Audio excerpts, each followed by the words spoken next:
2, 1, and we are live. All right. Do you want to actually jump into the meat of things, or do you want to, chat behind the scenes?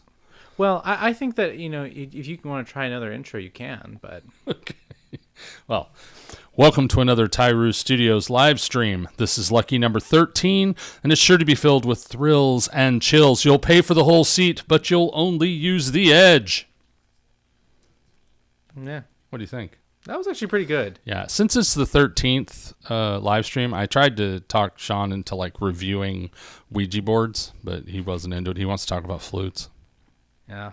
We could have done tarot cards. Tarot cards would have been cool. Yeah. Actually, there's a tarot deck that I've always wanted to own called the Stick Figure Tarot. And all the art is just primary colors and stick figures. It's hilarious. But it's out of print. By the way, we have the longest running member in the chat right now. David Fitzgibbons is the longest full-time member in the on the YouTube membership.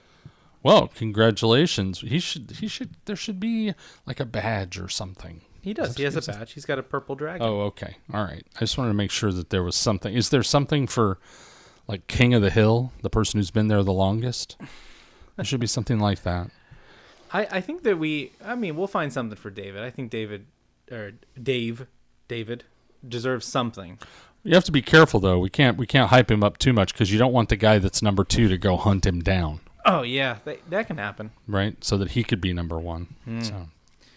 Well, that means he'd have to break into his YouTube and cancel his membership because he could post-mortem still be the longest running member. If it's automatic, if it's direct withdrawal, just automatically every month. Yeah. All right, well, let's jump right into the meat of things. I know we have lots to talk about today. Okay, so first of all, I thought we would talk a little bit about today in music history. On this day in 1962, Mr. Kirk Hammett was born. And that's Kirk Hammett of Metallica, mostly famous for not being Dave Mustaine. I think the first album, Seek and Destroy, is the best album, and I believe that's all the music Dave Mustaine wrote. Yeah, Dave Mustaine wrote it, and then to Kirk Hammett's credit, he did his best to cover Dave Mustaine's solos, to play them. And Dave Mustaine, many years later, Dave Mustaine said in interviews that he thought it was a really honorable thing on Kirk Hammett's part to try and play his solos to the best of his ability, and that they are now friends. They get along well now. That's good. I mean, they've come a long way from the throwing stuff and threatening one another and suing each other. Well, yeah, now he had to deal with Marty Friedman instead, selling all their shit. Exactly. He really knows how to pick them. Yeah. Well, I think that super talented, super creative people get together in groups, and then you add in a little alcohol and a little illicit substances, and bad stuff happens. Yeah. Or sometimes really great music happens too. Weirdly enough. The next, I think it was the CD after Seek and Destroy was Ride the Lightning, right? I am not a Metallica expert. But that was another really great album. And then I wasn't a big fan of One after that came out. One is where Metallica got a lot of fame outside of the metal community, and they became famous with other people. Yeah. And a lot of my friends who had never listened to anything like that before came across on One, but... Yeah. Anyway, congratulations, Mr. Hammett. And also on this day, on a sad note, in 2017, the Australian musician and songwriter Malcolm Young from AC/DC passed away, only age 64. Very, very depressing for those of us who will soon be 60. It's a little alarming. But if you want to have a moment of silence for Mr. Young, face Australia. And not remember any of the musical lines that he played. He was the rhythm guitarist, yeah. So, but I mean, the thing is, his influence in AC/DC is kind of hard to understand unless you look at the songwriting credits, because he wrote a lot of the music. But he was not the lead guitarist, and he was on stage. He was not the flashy guy. He kind of hung out back by the drums. But he was with them for 41 years. Wow. from their founding until he retired in 2014, and he had to retire because he was suffering from dementia. Oh, I see. But anyway, so all right, so on to some Shakuhachi stuff. All right, so we have a couple things on the community tab that I thought were really interesting, especially since they came up right next to each other. Okay. First, we were advised on the community tab to practice with others, and working with other players is a great way to learn new practice technique and to stay motivated. And we have all these options online for doing that on our Discord. Yep. Then shortly after that, we get the advice, limit distractions while you practice. Close the door, silence your phone, set aside your other tasks during practice time. So how do we balance these seemingly oppositional positions? Yeah. And when practicing with others, how do we make the best of it? Because whenever I go into the practice room, we just end up talking. Yeah, so like what I've been told about the old Russian Moscow conservatory days is that they would have, 4 people and then put them in a room where there's nothing there, and they just put each kid into a corner and they just have to play the scales. And if one kid stops, the other 3 get up and beat them up so that they continue playing scales. That's not the way I think we should handle our well, wait, let's not be hasty. Sometimes the old ways are the old ways, well, they do produce results. The Soviet era violin players were absolutely phenomenal. I mean, Oistrakh, Weiman, and the list goes on. So, well, the thing is that you don't want to. I don't think that the group practice setting is something that should be very frequent. I think it should be. It depends. Again, this is depending on how much you practice, right? But once a week is more than enough, right? But I think people need more time to hone in and refine what they're doing before they're going to go and show people. And I think that moment of being with somebody else who's either at the same level, maybe a little bit more, a little bit less, is that they're going to be able to provide insight, saying like, oh, you know what? I've actually been struggling with this exact same thing, and here is what I did in order to solve that problem, right? I have a solution for this. And then they say, oh, by the way, well, this is what I'm struggling with. And you're like, it's interesting. I actually was struggling with that like 2 weeks ago, and here's how I solved it. So there's a bunch of more of like encouragement, and also you'll get insights on how to improve your individual practice session. But like, yeah, I remember like my best friend and I, when we were in conservatory, we would hang out at each other's houses, and he'd be practicing for an hour doing his scales and whatever, and then I would be off like reading or getting like editing scores and stuff like that. And there would be times like we could get like 30 minutes of really solid work, and then after that it was just BSing around. And that is the big dangers of having somebody who's there with you, is because they could be a really big distraction. But I also found, and sometimes too, that even though we didn't get as much practice, our practice that we did was a lot more deliberate, because we have someone listening to us, and we say like, oh, I don't want to sound like I'm just messing around on my instrument. I actually want to sound like I'm making really good progress on my instrument. So yeah, it's just I would just say use your friends as a tool to help your individual practice, not replacing it with your individual practice. We have Ernie in the chat. Good morning. Raphael in the chat, not our studio Raphael, and Herbert Haas also in the chat. Good morning, everybody. Welcome into the Taidu Studios chat. And if you have any questions that you want us to address, please share them with us there on the live chat. Yes, absolutely. And I do want to put this out right away. Next week is the next flute giveaway. Right. So Yes. Why don't we talk about that, how you can be entered to win a beautiful Yozan flute. Yeah, so pretty much everybody who's in the chat except for Hitsuji-chan at the top there is they're all members. And so if you join the membership of this YouTube channel, you have a chance to win a flute. On the lowest level, you get 1 ticket for the raffle. On the second level, you get 2. Third level, you get 5. And then the fourth level, you get 10. And then basically, we put all of the names and your ranks into ChatGPT. And then ChatGPT will automatically choose an answer for us, or whoever is the winner.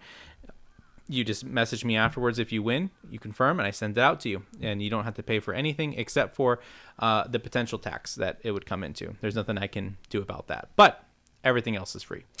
Yeah, and I was going to mention this. A lot of people are concerned about shipping flutes around the world. They're like, "Oh, customs in my country is very fierce," or I've had stuff not arrive or arrive damaged. Have you ever lost a flute in customs or in mailing it to someone? No. I've mailed, not a lot, but I've mailed a few flutes around the world as well, and I've never lost one. So I think a lot of people are very concerned, I'd like to buy a shakuhachi, or I'd like to get one, that I see on Facebook or whatever, and I'm afraid that I can't get it into my country. And thus far, we have not had that be a problem. Yeah, I ship to a lot of countries. Sometimes there will be specific countries that I just cannot ship to because they have certain issues going on in their country. So for a short time, I couldn't send to Israel. But other companies would. So like DHL and Kuroneko Yamato wouldn't do it, but EMS would. Right. Russia is very difficult to send things to.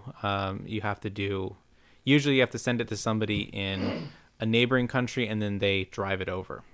So that's a very difficult country to send things to. Yeah, obviously a war zone is a different situation. But like I received things in Vietnam, which has fairly fierce customs, and they took their sweet time about it. But I got everything that I ever ordered. The other thing too is that if you're able to join the membership on YouTube, you are able to receive the package. Like that's it. The countries that can't actually become a member are like Russia, North Korea, and other like war-stricken areas, like the Democratic Republic of Congo cannot join YouTube. So that would be the problem countries. But every other country that people are able to access YouTube, I'll be able to send to you. So all of our North Korean fans that are using a VPN to be here right now, I'm sorry. Sorry, man. Craig is also in the chat. Good morning, mate. So, but yeah, that's that is the giveaway. So if you want to sign up for the giveaway, everybody here is already in it besides Hitsuji-chan. So sign up and get your chance to win a new Yozan flute.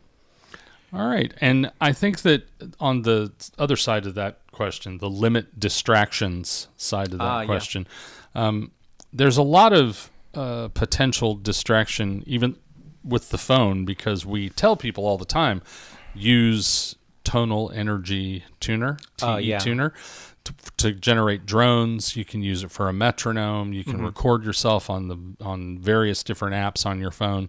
And unfortunately, your phone then can also be sitting there blinking at you and ringing and all that sort of thing. Netflix app, Amazon Prime Video, right. YouTube Shorts. Yep. So what you have to do is you have to go through and be ferocious with the killing off your notifications. And it's not easy. I suffer from a fair amount of phone addiction. I feel naked without it. Even if I'm practicing, it has to be like within arm's reach, or I feel like I'm going to... I don't know what I think I'm going to miss. Nothing. I'm not that important, but I feel like if I don't have the phone with me, I'm going to miss something important. I removed a bunch of apps from my phone. Like I actually removed Facebook, and I still have Messenger, but yeah, I keep my phone on the do not disturb mode for most of the day anyways.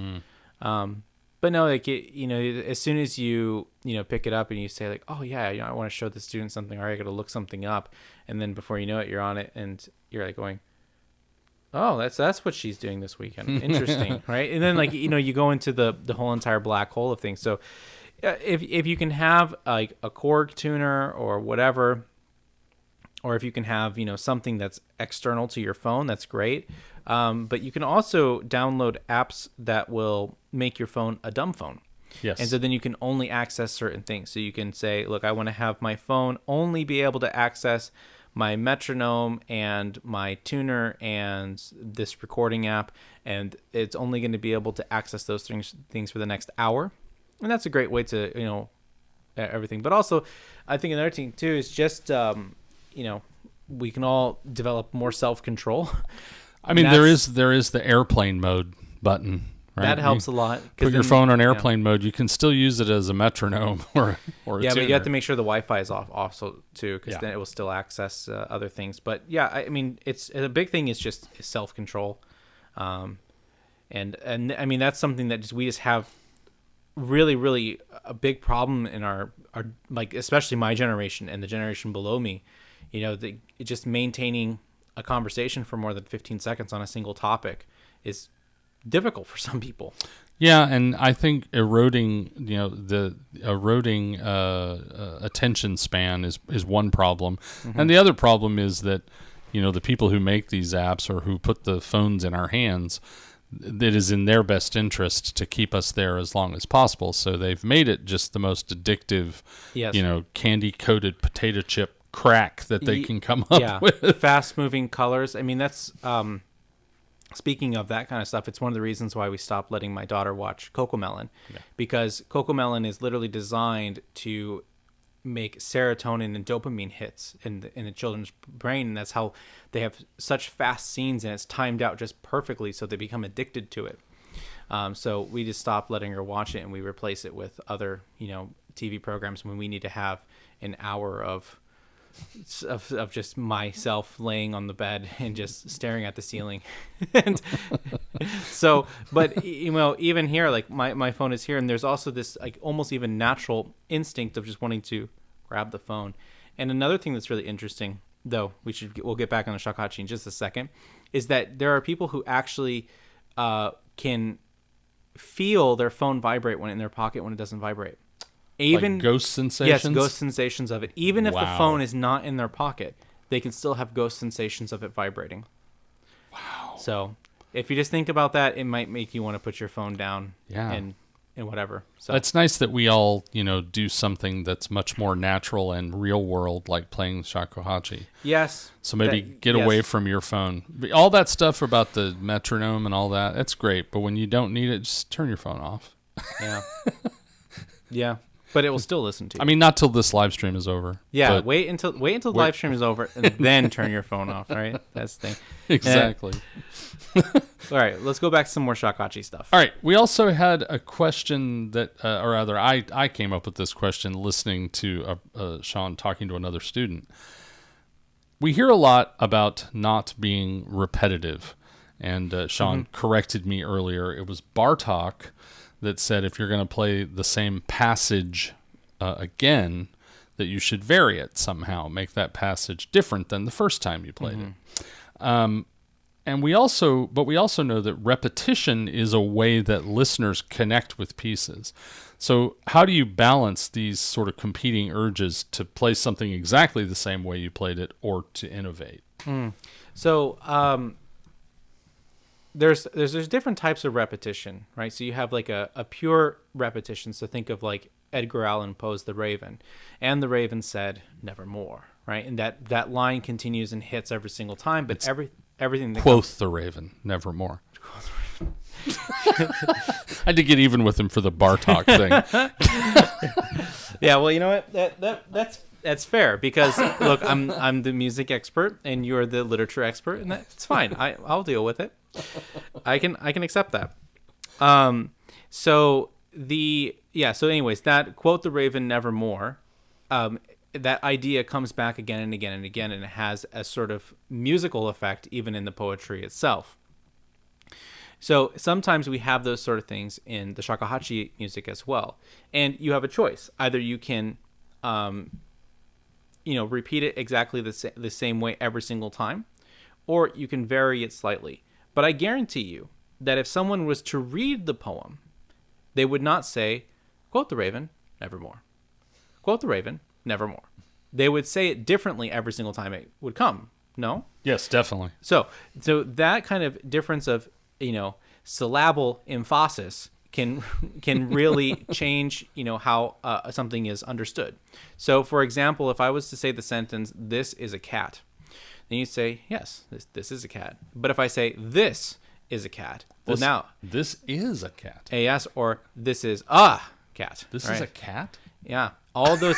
But even the thing is, it's like you can say, "This is a cat" compared to something else, right? You can already know it's a comparative sentence. Or if you say, "This is a cat," well, it's not a dog. Or "This is a cat," singular, not plural. Or "This is a cat," right? And like it's a more emphatic on whatever. So that kind of stress and so on changes it. However, the sentence itself is the same. right? So the musical phrase is the same way too, right? If you just have it Tsude, right? This, or same musical phrase, but the emphasis is completely different. And so that's what I mean by the variation. And I think that's what Bartok means as well by the variation too.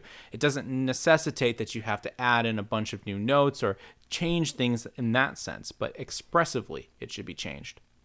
And that's one of the things about shakuhachi and the way the scores are written is that it's so different from Western music, where obviously we can be a lot more specific and pedantic about Western music. It's like, no, there is no accent on that first note, so it shouldn't be there, or there is no grace note that you're adding, or whatever. And shakuhachi scores kind of encourage us to be more, I guess, interpretive. I'll give you a quote by Ravel, since you bombed it before. You can give me a quote by somebody else. He would say that my music should be played, not interpreted, right? And so meaning that he already wrote out all of those things of like accents and whatnot. But there's other composers, including myself, where I like people to interpret things and like put in their own ideas with the music. There was actually a time where I wrote this. I had a commission piece for cello and piano, and the woman who played it, fantastic performance, but she played the same mistake every single time. But the mistake was so much better than what I wrote. So what I did is I just didn't say anything until after it, and then I changed the score because it was so much better. But I didn't want her to tell her or whatever, because she was just doing it every single time so beautifully, and I just loved it. And at the end I said, yeah, you messed up that line, but damn, was it so much better. And she's like, why didn't you tell me? I was like, I'm telling you right now, and I'm changing the score. So that's great. Well, and it sounds like I feel like that's a more common attitude nowadays with modern composers. Ravel sounds like he was really fun at parties. Yeah, I think there is like the new school of hyper complexity. So like people like Fernie Howe, I think it's something Haas, Frederick Haas or George Frederick Haas. Like really, like you cannot move from the score, right? It is exactly as written. They're very specific. Same thing with a lot of the spectral composers. They are also very specific in their scores. But for someone like me, and sometimes I'll leave certain things blank, or I'll say, I'll give like a sentence of explanation of kind of what I want here, and it's up for the individual to kind of come up with something, dynamically. Like there's notes and rhythms on the page, but I might not give the phrase marking. I might not give a dynamic indication for the performer. And were you always like that, or is that a result of shakuhachi? I was like that a lot of times, but I think it's become more of the fact, and I think that is an influence of shakuhachi. Okay, that's interesting. Something we should talk about at some point in the future is the compositional side, the things that you've composed, because you frequently say, "Oh, I wrote a piece for blah blah blah," and I've been studying with you for going on 6 years now, and I think I've only played 2 or maybe 3 of the pieces that you've written. Yeah. So it would be interesting to maybe talk at some point in the future about what pieces you have written for shakuhachi, and I realize that some of them are probably at a level that they're not really appropriate to most students, but the things that are available to people that are maybe at the like Okuden level and above, that'd be a good topic for the future. Absolutely. Some staff member, write that down. Yeah, you need my assistant needs an assistant. Right. I see. Yes, I need an intern. All right. Well, now's a good time to do a couple of the record keeping and plug things we have to do. So you've already mentioned the YouTube memberships and the flute giveaway. We also should mention the Discord server and the community tab. Yes. So on the YouTube channel, we have a community tab. So there, I post a lot of daily tips. There are polls, and you can go back for like the past, I think, more than 60 days. Bunch of stuff there. The polls are still open, so you can still join them and answer in your opinion and so on and so forth. Helps the channel out. helps bring more attention to shakuhachi. The more people are playing shakuhachi, the bigger the community grows in general, the better it is. And also we have our Discord channel, which has finally gone over 500 members. So go on over there and check that out. Yeah. Robert actually has commented, Robert Orr has commented that he would love to see a monthly composer's masterclass. I think that may be a small audience, but thank you for your enthusiasm. Yeah, I find teaching composition, so a couple of my students are professional composers, and one of whom does, would it be one of whom? One of which? One of whom? One of whom. One of whom who actually does every once in a while show me some of his music, and we have a little bit of a composition lesson. But composition is so personal, and I actually don't know how I would necessarily want to start somebody in composing because of how difficult it is, because you have to have something up here to come out. And a lot of times when people ask me, it's like, oh, can you teach me how to compose something? I say, yeah, just start out, just write something, anything. And I can imagine, like, even like, I think you taught creative writing, right? Yes. So yeah, when you say to someone, okay, here's a creative writing class, you need to write something, and they go, well, what do I write? Yeah. Whatever you want. We give prompts, hopefully, and I actually, as a person who's written some songs myself, I don't call myself a composer. I play the ukulele. We string together 4 or 5 chords, and then I write silly stories over them. But as a good friend of mine said, she said, I'm not a writer. I write music for bears to dance by. But I can't imagine being in a conservatory setting where I have a class that I have to go to every week, where I'm expected to have produced something every week. That kind of pressure is, to me, the antithesis of me creating a new song. Yeah, there was one master's student when I started at CIM who was in a composer's block and a big writer's block for like 6 months. And so you can imagine paying like an expensive conservatory bill and not have anything to show in your classes. Now he was a TA, so he didn't have to. There was some advantages on his end, but when writer's block comes, it's very, very frustrating. But a lot of times too, it's not even necessarily that you're trying to just pump out a bunch of material. It could just be refinement of a piece. So sometimes I would come in with 4 measures. And we would say, okay, well, let's talk about these 4 measures and how these 4 measures are associated with the rest of the piece, and how can we develop and expand this idea. But I think the most important lesson of both, and this can be a nice transition into the recording, the CD, but both performing and for writing music, is knowing when to cross something out, when to delete something, and that should not be in the score. And I have a tendency as a writer to overwrite, but that's better, and then cut away to the thing I want. I think even in a compositional position, I think that's way better. And so do you, I know I mentioned prompts, like, here's this hypothetical situation, right? Yeah. About it. Do you give musical prompts to get people moving? Yeah, sometimes you can give them like there's a thing write called something in E minor. We wouldn't do that because I think that's too broad. Right. But we might say we might use set theory and say, okay, you're going to use an 015 set, and you need to make music from that, and then that might generate something into a composition. I think it was Aaron Copeland who said when he was running out of ideas, he would write canons. And that would generate a lot of ideas for him. See, this has turned out to be a more interesting topic than I thought. Maybe Robert's on to something. Maybe there is. Well, look, I do have a degree in composition. Yeah, I know. And I think that, that's one of those things that it's of interest, even just as a passing interest to those of us who don't want to be composers but are curious about how it happens. I've had people ask me that too, like, how did you compose this piece? And I just go, I don't know.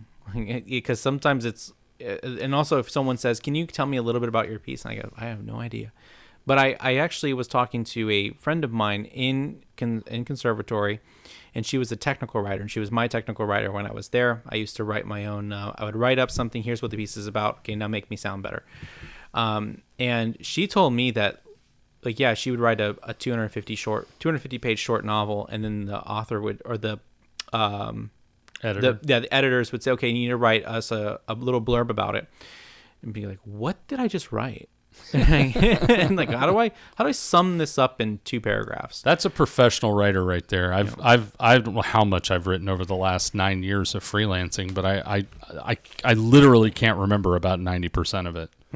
I remember some things that I really enjoyed. Yeah. And there's kind of an inverse proportion for me of the things that I really enjoyed and really felt invested in. Those projects never went anywhere. Yeah. I got paid, and then the project died on the vine. Yeah, I've had pieces that were commissioned that I wrote. I got a wind quintet that was commissioned by a group in Milwaukee, and it was a 4-movement piece. It was like 22 minutes of music I wrote, and they never performed it.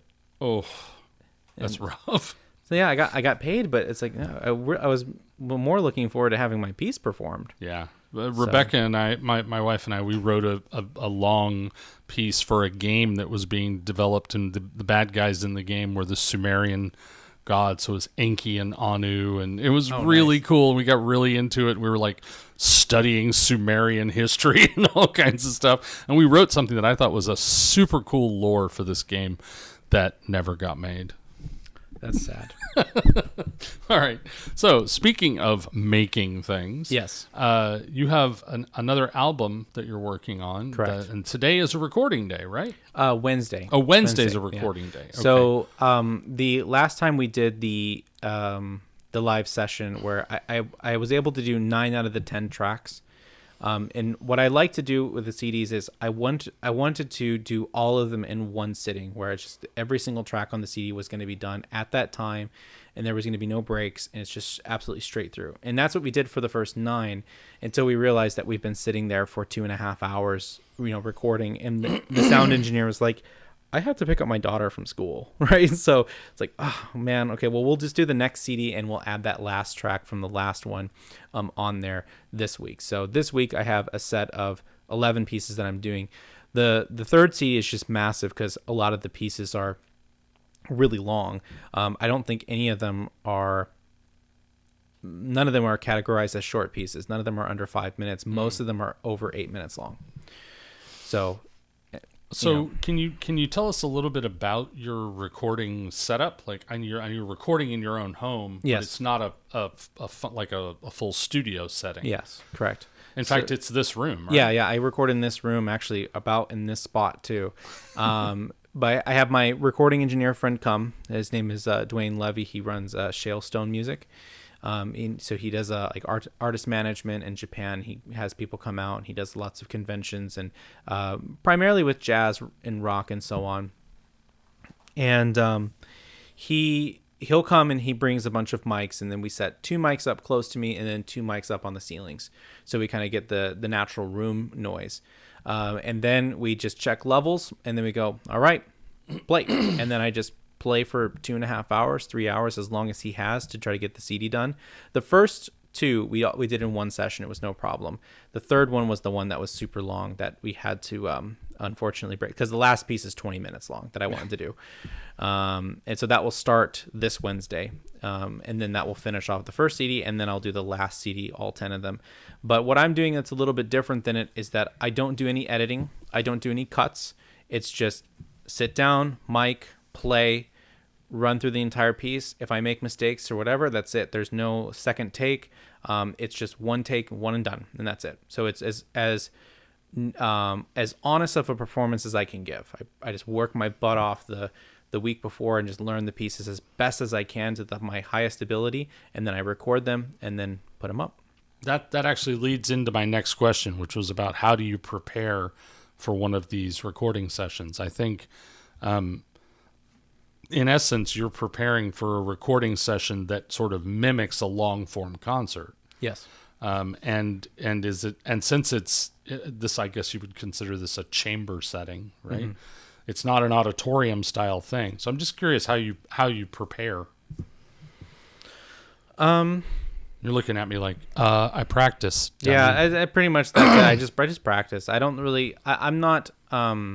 I mean, after doing all the stuff on YouTube with recording and how many times I've been recorded by other people for other artists and stuff, the mic doesn't scare me anymore. I'm not afraid of what's going to come out of the speakers. I know what I sound like. I'm very, very familiar with what my sound is. So it's really just a matter of practice. I was really hoping it was going to be like, well, I get up at 4 and I throw salt to purify the room, and I do get up at 4 o'clock every day. And then I drink a creatine and raw egg milkshake. I do creatine and protein. Wim Hof ice bath. And Don't do the Wim Hof. No, definitely not the Wim Hof. I was just really hoping there was going to be some hike to the top of a mountain, make an offering. Kind of thing. I do hike with my pieces. That is one thing I do. So I'll take, like, say if I'm working on a piece and I'm struggling with it, I don't know what I want to say with it. I'll memorize it, and then I take it out into a hike with me, and I just play it in a bunch of different spots. Yeah. And then that usually helps a lot. Yeah, you've talked in the past about the importance of playing outdoors, and I think that's something that, you know, probably informs these albums quite a bit. So what's your favorite piece from this album's playlist? So hold that question. We have a couple questions in here too. So Ice Locust says, how many different size flutes do you use on a single piece? Usually on a single piece, it's just one. I only use one flute. There are a couple pieces that I'm aware of and where you do change flutes, but I haven't played those pieces. David Fitzgibbons has two questions here. So the acoustics of the room affect the recording at all? Yes, very much so. The tatami mats actually have like a warming effect. It's kind of like in between carpet and concrete. It's not completely unforgiving like carpet, but it's not overbearing like a concrete floor. So my favorite piece on the I just skipped that, unfortunately. So my favorite piece that I've done on this particular CD set is Ryobo. And that's a piece, it's not played very often. Part of the reason is because it's very long. Even in the shorter versions of it, it's about 12 minutes. Watazumi's version is 16 minutes long. And so it's just not a piece that, you know, you want to sit down and especially play on a long flute like a 3.0. It's also very difficult too. It's exhausting, I would assume. It's both exhausting physically when you play it on a long flute, but also mentally because the piece requires so much attention. I've only taught it to two students, and both of them are just like, "What is this thing?" Like, and I tell them this is really, like, in my opinion, this is the ultimate honkyoku piece. It is extraordinarily difficult. But it just has everything in it that I think it's a fantastic work. I think it really is like the height of like shakuhachi honkyoku in terms of technique, expression, everything. So, well, I can't wait to hear that. Yeah. Do you have any idea what your possible release date is? So for the third CD, I'm hoping this month, and then the fourth CD should be in December. Okay, cool. All right. The other thing that we need to mention, as far as like getting stuff out there in the world, is that you were recently interviewed on the podcast Crushing Classical. Yes. And it's now available to stream, right? Yes. Your episode. And in that, my understanding is Crushing Classical is a podcast that's aimed at professional musicians or people who want to be professional musicians, and basically how to survive financially in the world of music. Because it is definitely this is not your father's music industry. No, anymore. It's not. No, so not do you at all. want to talk a little bit about what you guys talked about, or you just want to? Yeah, so we did talk a little bit about I can mention a couple things in there that we spoke about. So one, we did a basic, thing. Here's what the shakuhachi is and whatnot. We talked about, building a studio and, as things get bigger, like being wise enough to ask for help. It's the most important thing. So a business advisor of mine, he said to me once, like, look, so you're going on the highway.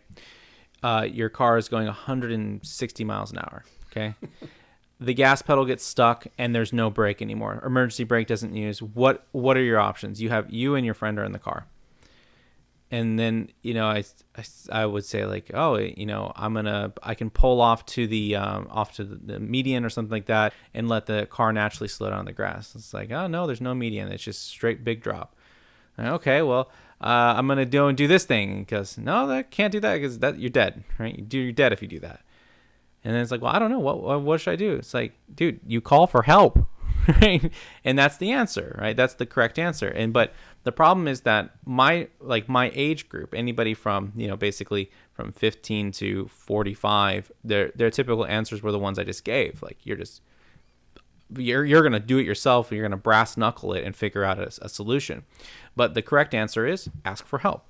And so that was one of the things that we talked about is, being able to let go of certain duties in your own studio, in your own life, in order to delegate things as things start to become bigger. That was a huge part of our conversation.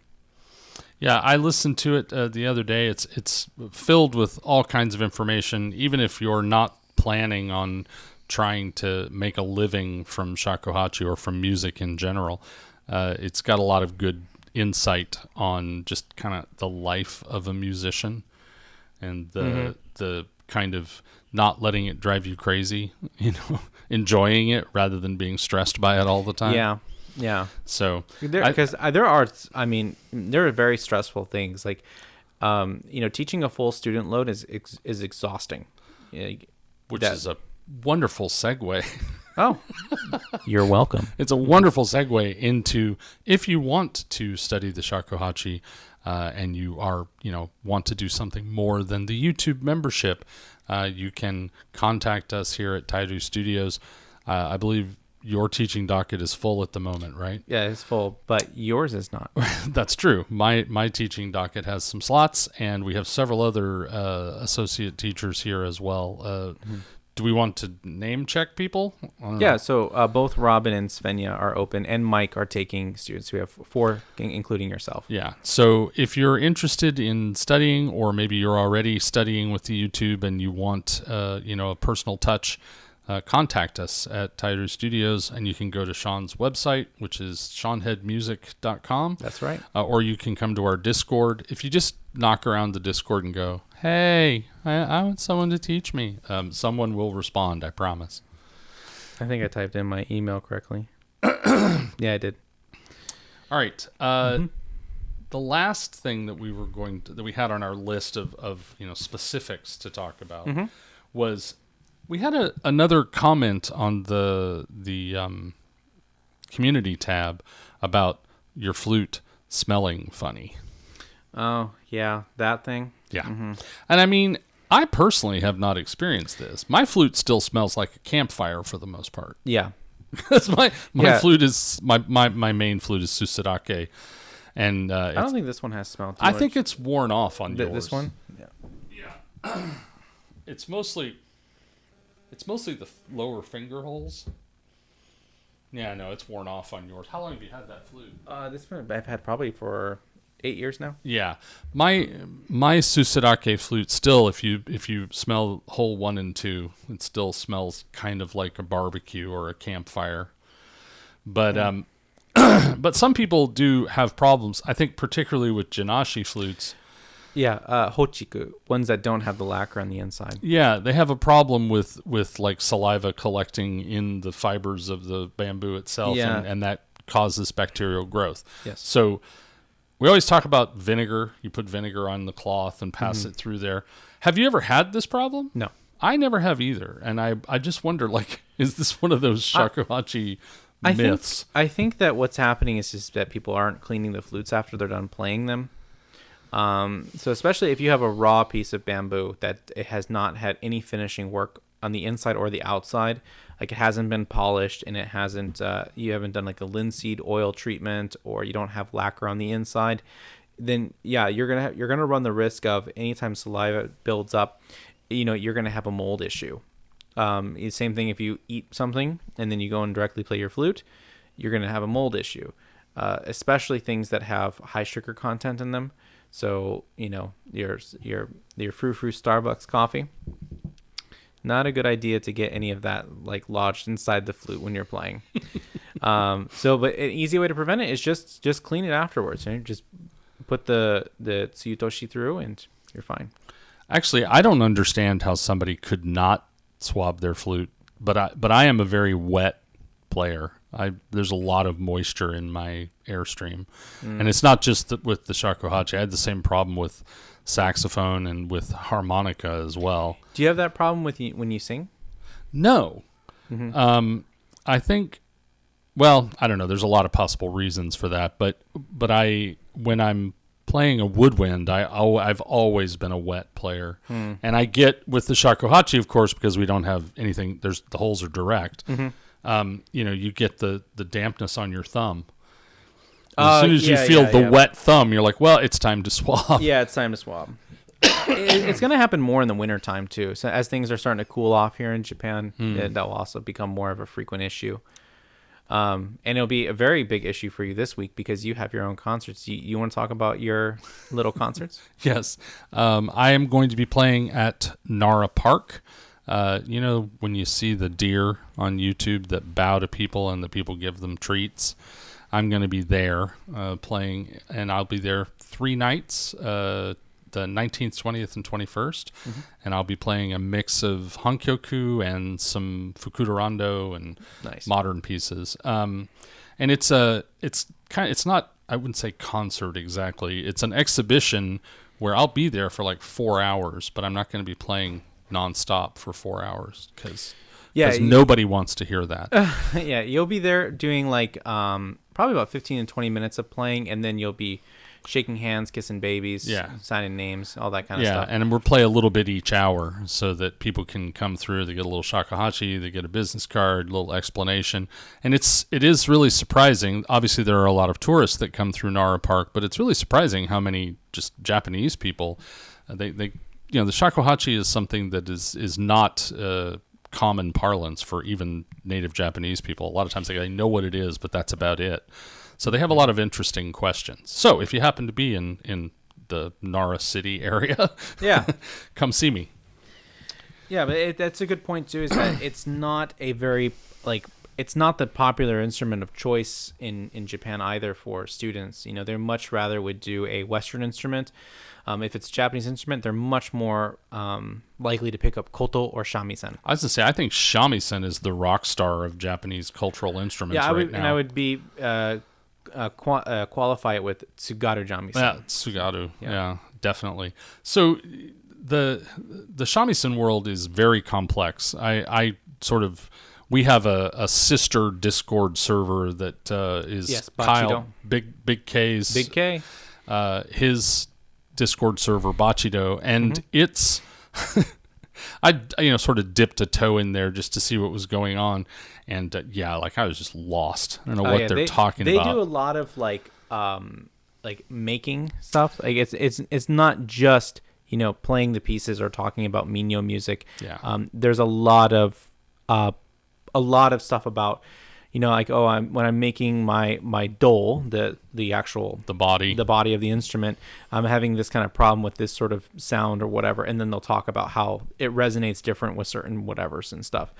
So it's a really interesting community. There's a lot of reconditioning and refurbishing of older instruments going on there, and I was just completely lost. And typical of me, I was like, well, how hard can this be to follow? I play guitar. Yeah, wow, no. Yeah, it's very fretless lute or fretless banjo. Really. Fretless banjo that buzzes on purpose. Yeah, that's the Western guitarist is just it's anathema, right? If it's buzzing on a fret, you're like, oh no, and the shamisen is intended to buzz, but only one of the strings, not all three. That's right. So anyway, I think that the sort of Japanese folk instruments in general are kind of beginning to make a comeback. I hope so. The popularity of shakuhachi was definitely helped by Ghost of Tsushima and things like that. And then shamisen seems to be coming back into the mainstream a little bit more. It's not... Yeah, well, the next game, Ghost of Yote, is shamisen. Oh, really? Yeah. So and it's not just Wagaki band, There are some other groups that are using shamisen in a more modern setting. Yeah. The shamisen's easy to plug in as well. Mm-hmm. I think too that just on the shakuhachi side, I mean, I've been encouraging other players to do their own YouTube channels and whatever. I've been encouraging people to, be more public about the playing and, expose the instruments so people can actually know what it is rather than kind of keeping it in the closet. And so the more people that are experiencing it, and I can see the numbers grow on the channel, I can see the numbers grow on other people's channels. And that's really just what the shakuhachi needs. It needs a renaissance. Well, and one of the things that is a barrier to entry in all of these things, shamisen are kind of expensive. Yes. Even sort of student model shamisen are kind of expensive. Kotos, I don't even want to look at the price. Is it similar to buying a piano? It can be, but it doesn't have to be. So there are Chinese-made kotos that are anywhere between like $600 to $1,000. So it's not a terrible like barrier to entry there. But when you want to get like your really good koto, like even something like this would be like a couple $1,000. Well, and you're running into the similar thing with the shakuhachi, and it's also really hard to convince your mother, father, your spouse that what you need is this multi-$1,000 single piece of bamboo with holes in it. Yes. Right? Because there's no bridge, there's no moving parts. It's very hard to convince your parents or your loved ones that this is necessary. I would say the thing is that the maintenance cost of it is very low. Right, like when I was playing violin, one of the reasons why I also don't like playing violin is because you have to replace the strings every couple months, and those are like $150 a set. Koto, you have to change the strings, and if you have a tolt, the bridge pieces, if one of those break, those are ivory. They're very expensive to replace. For shamisen, the skins and the strings have to be replaced, and the bachi. Yes. Yeah, the plectrum, and it's particularly the shamisen has particularly expensive plectrums. I was astonished how expensive bachis are. So and so that's an interesting segue into another thing we need to plug, which is that we soon have a more affordable flute. Yes. Available from Taidu Studios. The Jinashi Taidu, the Taidu Jinashi flute is still in the works. We're basically right in the final stages, and I know everybody's excited to pick up one themselves. But the goal is to try to have it ready by Christmas time. And if not, then you have it as a Boxing Day, right? Is that the other one? The day after Christmas. Yeah, so we'll have it for that. So Santa send you some elves to help pick up production? I would love that. Okay, Santa, if you're watching. Yeah, send a couple of them over. You know how to reach us. Ice Locus has another question or statement here. Cool. Question. Do you have a preference on the steepness of the angle of the utaguchi? I'm a newbie, and I will be making a jinashi when my madaki arrives. Postal strike in Canada. Oh. So we have a postal strike in America because of the docks and stuff, and now we have it in Canada. Very, very nice. So there are two levels of steepness, right? You have the steepness of the cut this way, right? Whether you're going to have it, here, or here. So there's a difference. There's actually a thing called an ubaguchi. An ubaguchi is a little bit more raised up, and you can see that with some of the older flutes, but I'm not a really big fan of it because it means you have to hold the flute up very, very high. In terms of the actual depth of the cut itself, how far in you're going to come to make the actual dip bigger, in the modern flutes, it would be somewhere between 3 to 5 millimeters, and then in the classical flutes, it'd be anywhere from 1 to 3. So that would be, and if in the jinashi case, I would go somewhere like 3 millimeter thickness or 3 millimeter depth. Yeah, my hat is off to you if you are making your own flute. It is it's deceptively simple process, right? You're like, what? You knock out the membranes in the middle, right? You drill 4 holes. You drill a hole on the back. Cut the mouthpiece. Done, right? No. It is a deceptively simple process. And at the festival that we were at a couple weeks ago, we had the opportunity to sit and listen to a maker, a guy who makes beautiful flutes, explain the tuning process. And I was amazed the sort of the complexity of it, and just trying to get those 4 holes on the front to be open just the right amount, not too much, not do little, and trying to make the pitches come out the way you want. And you've actually made a couple flutes, right? Yes. And how would you describe that as a relaxing woodworking hobby? When it's going well, it's very relaxing. But for when you do like nodal tunings, and so it's where like you have all of the fushi or the nodes of the bamboo. Here for jinashi flutes, when you tune the instrument by opening up those nodes, right? So if you take out a little bit of the node, it's going to massively change how the instrument sounds. And even by removing 1/10 of a millimeter, it will really change the sound a lot. So you can't do a lot. Otherwise, if you do a lot, then you can mess up the entire flute and you have to start over. Yeah, pretty much. The maker, Nick, the maker that we were watching in Aomori was talking about taking off just the most minuscule amounts of material, and he would get in there and sort of sand away just a tiny amount of material and then test the flute again. And even to my ears, I'm not really sure what I'm listening for, but the changes were quite dramatic in just a tiny amount of material removed. So keep us posted on how that goes, because if you are successful, that is quite an accomplishment. Like I said, I applaud your bravery. As far as the making of flutes and whatnot, there's only like a handful of sort of traditional makers left in Japan at this point. And that's something that someone who was really dedicated and really had that kind of mindset, if you really wanted to get into it and start making flutes, I mean, I hate to say this, but those guys are all going to pass away in the not too distant future. And there will be a place for the flute maker who has learned the old ways and can make something that is absolutely highly playable. I would say even in the next 10 years, you'll see a lot of those makers be gone. Or just decide to retire because it is a physically demanding kind of job. And also you have to have really good eyesight. If that goes, you can't be making like detailed utakuchi cuts. Yeah, and it's definitely something that whenever I see a shakuhachi maker here in Japan, you see a picture of them. None of them are younger than me. And I will be 60 in March. Seikado the Third is younger than he's in his 40s. Okay, well, that's promising. There's a couple people who are younger, and they're actually making flutes very well.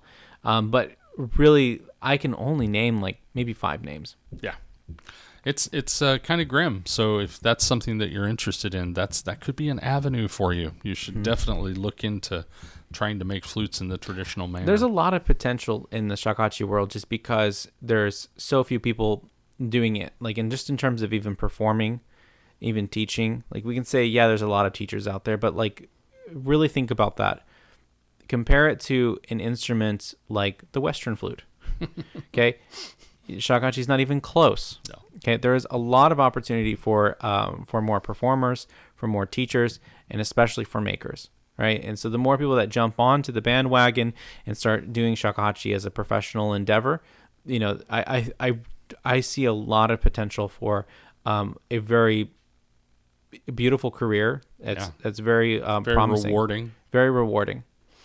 It's going to be a lot of work, but I mean, you're actually over the time I've known you, you've demonstrated that you're very good at sort of reading the as they say in Japanese, reading the air. Reading the room, so to speak, where shakuhachi is headed. And just as proof of that, last week we talked about one of the surveys on here about the biggest focus in your shakuhachi practice this month. And everyone, 61% voted for, well, at the time it wasn't 61%, but it was developing better tone. And I said that I was surprised because my answer was building confidence and performance, and that was the least respondents. Yeah. And at the time you said, well, it only has a few responses, let it roll, let's see what happens. And so we let it roll for another week, and it's still the same. I'm wrong.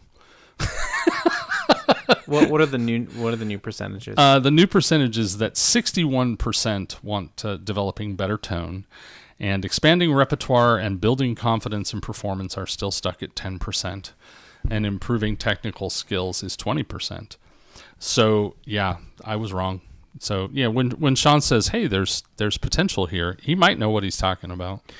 I do think that there is a lot of potential for it, because I think many people treat shakuhachi as their own individual practice, and they don't think of it as a potential to be a stage instrument. And, and I think, look, if it doesn't have to be, right, you can be into shakuhachi for whatever reasons, it's whatever it makes you happy is totally legitimate. But I would encourage you that if you ever do have that opportunity or that experience, like wanting to have that experience, that you should go for it, because it only benefits the shakuhachi community as a whole to have more people know about the instrument. Well, and there's definitely been, like I said, increased interest in it, but it's not the groundswell that you'd like to see just yet. Right. Mm-hmm. It's not. I play the ukulele also, and about 15 years ago, the ukulele went from being like it was hard to get one to where now music stores are kind of lousy with them. Mm-hmm. there's so many now, and at all levels. It used to be it was very difficult to get a good ukulele, a quality professional ukulele, without going to Hawaii, and now every music store is going to have Kamaka on the shelf. Wow. Yeah. Yeah, well, that's my dream. I would hope that every music store in the future would have a shakuhachi, but you'd have a lot of broken bamboo flutes, and they don't know how to take care of them properly. But yeah, that's true. And I think that with the way our studio has grown, and through all of your YouTube efforts, that's sort of become one of the I guess, side effects of modern study. Mm-hmm. The ukulele got super popular because people were playing it and recording it in their bedroom and putting it on YouTube. Yeah. And I think Eddie Vedder recording an all ukulele album didn't hurt. No, that didn't hurt at all. And the fact that Elvis Costello was a huge fan of the ukulele didn't hurt. But all of a sudden, ukulele became cool again, and everybody was playing them. And somebody needs to, a mainstream source needs to catch on, right? Yeah. If there was if there was a celebrity who picked up the shakuhachi and really liked it, it would pick up a lot of steam. Yeah. But we'll just see what happens. Kyle has Matt Heafy from Trivium playing, shamisen. So that's gonna be a huge push for the shamisen world, and so we basically just need our Matt Heafy, whoever that might be. Yeah, I in the alternative music world, you had like Amanda Palmer, who was primarily a piano player, and then she was the one. It's her fault, by the way, that there are like 1,000 covers of Radiohead's "Creep" on ukulele. It's her fault, because she was the one who thought, wouldn't it be funny if I played "Creep" on ukulele? And now it's inescapable. And it's not, you know what, Amanda, it's not funny anymore. Okay? It's enough. It's enough. All right. Well, I would like to just put a plug once more. We have that shakuhachi giveaway coming, and it's a brand new it's a beginner Yozan flute, bamboo, 1.8. We have 2 more of them to give away. So we have one to give away next week. So please sign up for the membership if you're interested. Hit that join button. At the first level, you get 1 ticket. The second level, 2 tickets. The third level, 5 tickets. And the fourth level, 10 tickets. It's going to be chosen by ChatGPT. I advocated for putting everyone's name on small pieces of paper and then putting them up on the wall and then blindfolded knife throwing, but Sean said we just don't have the budget. Yeah. Well, do you know how long it takes to? I used to write them out. Oh, I know. And it would take over an hour to just write out everybody's names, and then you go, wait a minute, did I write this person's name out? See, we need an intern. That's right. We need an intern. Too bad my daughter's not old enough to write everybody's name out. I was going to say my son is old enough, but his handwriting is why did these all say Batman? What? Yeah. Who is Brvnar? Who's that? Yeah. Not helpful. Yeah. All right. So for our last little bit today, this is actually something that fits in as a last thing. Sure. On the community tab, we suggested that after working on difficult material, you should reward yourself by closing out your practice with something that you play really well. Mm-hmm. Now, I don't know if you personally do that for yourself, but I do. So do you have a piece that you like to play as just kind of a reward for Is yourself? this where I'm supposed to say, I just play everything well? Yeah. No, I just play Han Shirabe like 6 times in a row. That's how I end. I just play it until I can't feel my fingers. No, I don't necessarily have something that I go, yeah, this is something I particularly play well, and I'm gonna just do this. Usually my practice sessions end on the things that I know I'm not good at, and so this is a little bit of my own process. I don't recommend it for other people because I think Sean's hardcore. I just go hardcore, but the thing is that I want to do the thing that I suck the most at the last, so it's what resonates with me for the rest of the day, so I can think about it and then work on it. But yeah, cry. Cry. But I'll tell you one thing that I'll play that really makes me happy is the opening of Eisashi Oiwake. And so that's a piece that I play a lot too, that makes me just feel really good because it's just open notes on the flute. You don't have to do any half holding or anything like that, and you can just get these nice, beautiful soaring melodies. And That's cool. That would be one of the ones I do. I play, especially since my practice tends to wind down at 9 p.m. because I don't want to offend my neighbors. Mm-hmm. So Chugoka Chuvo, I play that. Oh, yeah? Yeah. That's a really beautiful melody, though. Yeah, it is a really beautiful melody, and my kids have listened to it for years and years and years now before bed, so it's kind of a bedtime music for my children. Mm-hmm. But I also, sometimes I like to play selected pieces from Star Wars. It's just awful. It's just awful. I've got to sit down and really arrange it. I want to arrange it so that I can play like a theme and variations. Yeah, well, no, so that I can like a medley, so that I can play. Worse. So that I can play the Two Suns Over Tatooine, or is that what it's called? The Force theme. Mm-hmm. So I can play that, and then I want to segue from that into like the Imperial March, right? Dun dun, or not Vader's March, but the dun dun dun dun dun dun dun dun dun right into that, and then I think we'll wrap it up with a Cantina song, just a tidy 4 minutes. There are things that shouldn't be done. Like, just because you can do it doesn't mean you should. Right. So like your Barbie girl cover, that was legit? No. So I mean, I thought about doing just John Williams, right? So you do some Star Wars, do a little Raiders of the Lost Ark, right? I would be happier with that. What, the dun dun dun dun dun dun? Yeah, I would be happier with that. It's just I don't like Star Wars. Well, as a lifelong Star Trek fan, I don't like Star Wars that much either, but it's really hard to play anything from Star Trek on the flute. I'll tell you why. I'll give you the answer to why I don't like Star Wars, because people ask me this. Because it's dumb? Well, it's because number 4 was so freaking amazing. Yeah. Okay? And then 5 was like, oh, okay, I can go with that. And then 6, you go, huh? And then 1 comes along, you go, well, this is just stupid. Well, that's pod racing. Yes, and exactly. And so that's why, 4 was just a masterpiece. And then everything afterwards just went downhill from there. Now, see, you're not in keeping with the main Star Wars fandom, because most people will still say that 5 is the best. Empire is the best. Maybe. Well, but no. Here's the thing. What they're not putting into account is the fourth is the first. Yes. Okay, and it's because it's the first that it makes it so incredible. Because you could say that you could make the same argument for the Matrix now quadrilogy, or what do you call it? Because it used to be a trilogy, now it's 4. So, anyways, the first is still the best because it's the first. Yes. But the second has way more guns and is obviously better because of that. Have you watched the second Matrix movie lately? Yes. The CGI does not hold up. It is not good. But here's the thing, though. The first does. Yeah. The first does, but the second does not. But it's because there's more guns in the second, which makes it better. All right.